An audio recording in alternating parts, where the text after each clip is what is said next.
새해부터는 형사재판의 풍경이 획기적으로 달라질 것으로 보입니다. 검사가 만든 조서 내용을 피고인이 법정에서 부인하면 증거로 쓸 수 없도록 바뀌었기 때문인데요. 적잖은 변화가 예상되는데 주요 사건 재판에는 어떤 영향을 미칠지 주목됩니다. 보도에 장효인 기자입니다. 검찰 조사 과정에서 피의자 진술을 담은 신문조서. 검사가 작성한 피의자 신문조서의 증거 능력이 올해부터 제한됩니다. 경찰 조서와 같은 수준이 됩니다.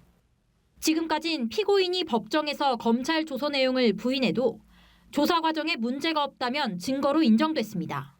하지만 형사소송법이 개정돼 올해 기소한 사건부턴 재판에서 말을 바꾸면 조서는 증거로 쓸 수 없어 휴지 조각이 됩니다.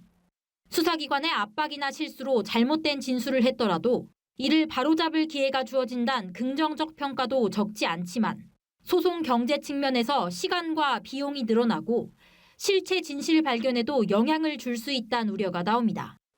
조서 내용을 되묻고 혐의 입증을 위해 증인을 부르는 일이 늘어나 재판이 길어질 수 있다는 겁니다.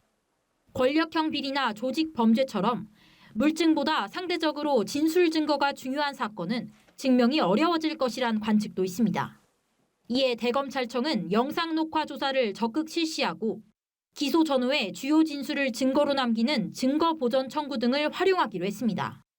피의자를 조사한 수사진의 조사자 증언을 늘리고 진술 번복 여부나 법정 태도 등을 구형에 반영합니다. 하지만 곧 첫 정식 재판을 시작하는 대장동 의혹 사건엔 영향이 불가피할 전망입니다. 만약 배임 윗선 등이 재판에 넘겨져도 검찰 진술을 부인하면 증거로 못 쓰기 때문입니다. 공수처의 고발 사주나 판사 사찰 사건도 같은 상황입니다.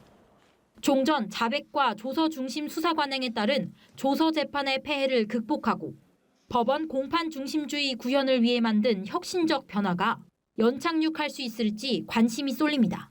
연합뉴스TV 장효인입니다.